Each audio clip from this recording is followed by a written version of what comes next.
आज हम लोग फिर से एक नए क्वेश्चन के साथ में हैं। जैसे कि आप लोग देख रहे हैं, जितने भी स्टूडेंट फर्स्ट टाइम मेरे वीडियो को देख रहे हैं वो लोग प्लीज मेरे चैनल को सब्सक्राइब करिए ताकि आप तक के हर एक वीडियो पहुंच सके। अब यहाँ देखिए हमारे पास में क्वेश्चन दिया हुआ है। क्वेश्चन में वेक्टर ए और वेक्टर बी की वैल्यू गिवन है। फाइंड क्या करना है हमको, unit vector in the direction A to B करना है। सेकंड क्या फाइंड करना है, magnitude of vector A plus vector B. And third, ये हमारे लिए नया है, इसको हम लोग सॉल्व करते हुए पढ़ेंगे। चलिए स्टार्ट करते हैं हम लोग आज का लेक्चर। हमारे पास में सबसे पहले क्या करेंगे, जब भी कोई क्वेश्चन दिया रहेगा हम लोग बनाएंगे पहले गिवन डेटा। गिवन डेटा में मेरे पास में वेक्टर ए और वेक्टर बी था, मैंने यहाँ पर लिख दिया। उसके बाद फाइंड क्या करना है, यूनिट वेक्टर। तो यूनिट वेक्टर के लिए हम लोग ए कैप लगाते हैं। डायरेक्शन कौन सा है, ए टू बी, इसलिए मैंने सफिक्स में ए बी लिखा। ठीक। सेकंड क्या निकालना है, मैग्नीट्यूड निकालना है, इसलिए हमने मॉड लगाया है। मॉड मैग्नीट्यूड किसका निकालना है, vector A plus vector B का।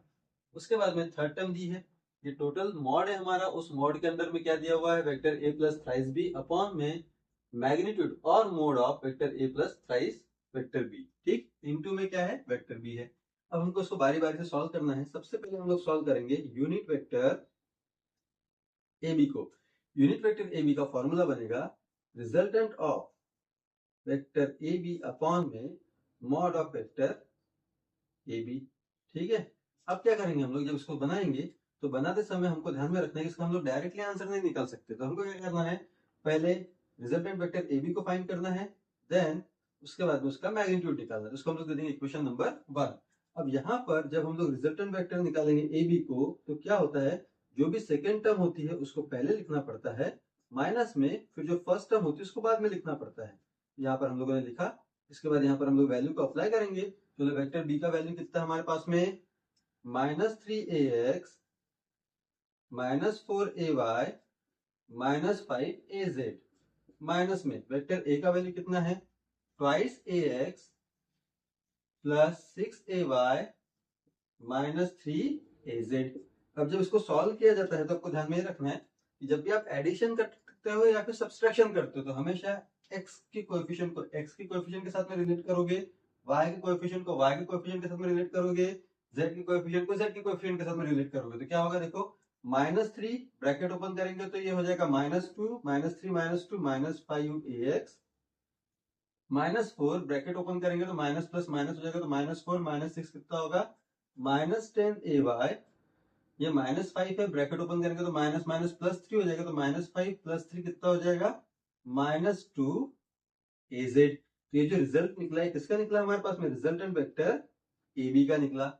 अब क्या करेंगे हम लोग, इसका मैग्नीट्यूड निकालेंगे। जैसे कि यहाँ पे दिख रहा है, यहाँ पर जब हम लोग उसका मैग्नीट्यूड निकालेंगे कैसा निकलेगा, यहाँ पे अंडर रूट में जो भी हमारे पास में x का कोएफिशिएंट रहेगा उसका बनाएंगे स्क्वायर। तो एक वेक्टर x का कोएफिशिएंट कितना है, -5 है, तो यहाँ पर आएगा -5 का स्क्वायर, प्लस y का कोएफिशिएंट कितना है, -10, तो -10 का स्क्वायर, प्लस z का कोएफिशिएंट कितना है, -2, तो यहाँ पर आ जाएगा -2 का स्क्वायर। जब इसको सॉल्व करोगे तो आपके पास में एक वैल्यू आएगी, मैंने कैलकुलेट करके रखा हुआ है। तो इसकी वैल्यू जो आपके पास में आएगी वो वैल्यू आएगी √129। इसको जब आप सॉल्व करोगे तो आपके पास में आंसर निकल जाएगा, वो निकलेगा 11.3578। ये कौन निकल गया हमारे पास में, मैग्नीट्यूड निकल गया। अब मेरे पास में रिजल्टेंट भी है, मैग्नीट्यूड भी, दोनों को उठा के कहां पुट करोगे, यूनिट वेक्टर में। देयरफॉर फ्रॉम इक्वेशन 1 हमारे पास में यहाँ पर है unit vector A B equals to, चलो रिजल्टेंट की वैल्यू कितनी निकाले हम लोगों ने, -5ax -10ay -2az divided by, एक तो आप ये टर्म लिखो या फिर ये टर्म लिखो, हम लोग लिख रहे हैं √129। किसी को भी लिखो आंसर सेम ही आएगा। चलो अब क्या करेंगे हम लोग, बारी बारी से। पहले -5 को डिवाइड करूंगा मैं √129 से, फिर -10 को करूंगा डिवाइड, देन -2 को करूंगा। चलो -5 को ऐसे में डिवाइड करता हूं तो मेरे पास में एक आंसर आएगा -0.4402 देन हम लोग -10 को डिवाइड करेंगे √129 से, तो वैल्यू आएगी -0.8804ay। देन हम लोग -2 को करेंगे डिवाइड, तो क्या आएगा हमारे पास में आंसर 0.1760az। अब यहाँ पर एक चीज देखिए, ये सारे कैलकुलेशन मेरे पास में बने हुए हैं क्योंकि मैंने बनाए हैं आप लोगों के लिए। अगर आपको एक कैलकुलेशन लाना है तो आपको कैल्शियम में वैल्यू पुट करना पड़ेगा, एंड देन यहाँ पर आपको आपके आंसर दिखने शुरू हो जाएंगे। अब यहाँ देखो, यहाँ पर हमारे पास में कौन मिला है, यूनिट वेक्टर ए बी मिला है। देन अभी हमको क्या निकालना है, सेकंड टर्म देखो, magnitude of vector A plus vector B निकालना है। तो सेकंड हम लोग जो निकालेंगे वो क्या निकालेंगे, magnitude of vector A plus vector B, इसको निकालना है। ये डायरेक्टली नहीं निकलेगा, तो पहले मुझे किसको निकालना पड़ेगा, vector A plus vector B को निकालना पड़ेगा।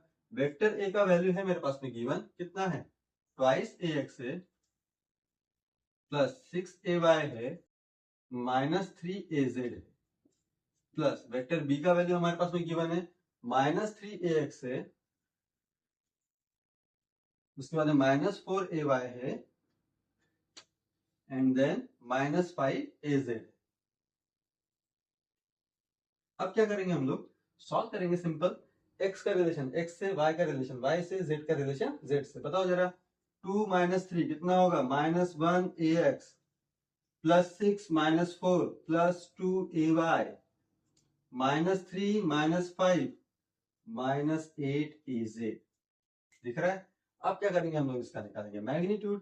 देयरफॉर ये जो रिजल्ट आया है, रिजल्ट किसका आया, vector A plus vector B का। अब इसका निकालेंगे हम लोग मैग्नीट्यूड। तो vector A plus vector B equals to, कैसे निकलेगा, अंडर रूट ऑफ एक्स का कोएफिशिएंट कितना है, -1 का स्क्वायर, वाई का कोएफिशिएंट कितना है 2 उसका स्क्वायर, प्लस जेड का कोएफिशिएंट कितना है -8 तो -8 का स्क्वायर। जब इसको आप कैलकुलेशन में पुट करोगे तो आपके पास में एक वैल्यू आएगी, और जो वैल्यू आएगी वो रहेगी under root of 69। And then जब उसको अगेन कैलकुलेट करोगे तो आपके पास में जो आंसर निकलेगा वो निकलेगा 8.3066। तो ये कौन निकला हमारे पास में, magnitude of vector A plus vector B निकला। अब यहाँ पर जो थर्ड टर्म है हमको जो कैलकुलेट करना है वो हमारे लिए अभी इंपॉर्टेंट है, लेकिन उसके पहले हमको एक नोट यहाँ पर लिखना पड़ेगा जिसको आपको ध्यान में रखना है कि कोई भी मैग्नीट्यूड या magnitude of unit vector at any vector in any direction is always unity। इस बात का आपको ध्यान में रखना है। यहाँ पर मैं एक एग्जांपल भी दे देता हूँ आप लोग को। अगर मेरे पास में ये मैग्नीट्यूड है, इस मैग्नीट्यूड के अंदर में कौन है, एक यूनिट वेक्टर है, ठीक है ना। अब unit vector in any vector कोई भी लगा लो, यहाँ पर लगा लो, ए लगा लो, बी लगा लो, सी लगा लो, एनी डायरेक्शन, इसकी वैल्यू हमेशा क्या रहेगी, 1 रहेगी। ये आपको नोट डाउन करके रखना है, ठीक। अब देखिए ये जो हम जिसको सॉल्व कर रहे हैं, बस हमको यही प्रोसेस से सॉल्व करना है। क्या होगा हमारे पास, देखो मेरे पास में अभी जो तीसरी टर्म हमको निकालना है, क्या निकालना है यहाँ पे, वेक्टर ए प्लस साइज वेक्टर बी अपॉन में mod of vector A plus thrice vector B का होल मॉड, ये मॉड आ जाएगा मैग्नीट्यूड, ये बनेगा वेक्टर बी। ये हमको फाइंड आउट करना है, ठीक। हम लोग क्या करेंगे, ये टर्म को तैयार करना है। इससे क्या करेंगे हम लोग, हम लोग एजम्पशन लेंगे vector A plus thrice vector B, इसको हम लोग नाम दे देंगे एक वेक्टर का, जिसका नाम क्या आएगा, वेक्टर सी। अगर नीचे में देखो क्या है, ऊपर में जो टर्म उसका नीचे में मैग्नीट्यूड है, तो सिंपल सी बात है, अगर मैं उसका मैग्नीट्यूड यूज कर रहा हूँ तो ये जो मैंने वेक्टर सी लिया है वो कैसा दिखेगा हमको, मैग्नीट्यूड ऑफ वेक्टर सी दिखेगा, ठीक है। अब ये दोनों वैल्यू को उठा के हम लोग यहाँ पे रख देंगे, क्या बनेगा हमारे पास में, देखो therefore vector A plus thrice vector B upon में magnitude of vector A plus thrice vector B, magnitude complete हो गया। यहाँ पर आ गया वेक्टर बी इक्वल्स टू, जरा देखो ऊपर वाली जो वैल्यू उसकी जगह पर कौन आ जाएगा हमारे पास में, वेक्टर सी आएगा।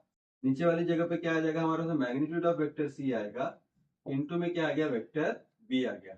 अब जैसा कि हमारा सेंटेंस यहाँ पे दिख रहा है आप लोगों को, क्या बोला उसने, मैग्नीट्यूड ऑफ यूनिट वेक्टर। तो ये हमारे पास में मैग्नीट्यूड है, ये बन गया unit vector, vector C upon magnitude of vector C क्या बनेगा, यूनिट वेक्टर, है ना। तो magnitude of unit vector in any direction मतलब कि सी का डायरेक्शन, ठीक है। इसकी वैल्यू क्या बनेगी, हमेशा 1 बनेगी। तो इसकी वैल्यू हमारे पास में 1 आ गई, इनटू में क्या आ गया, वेक्टर बी आ गया।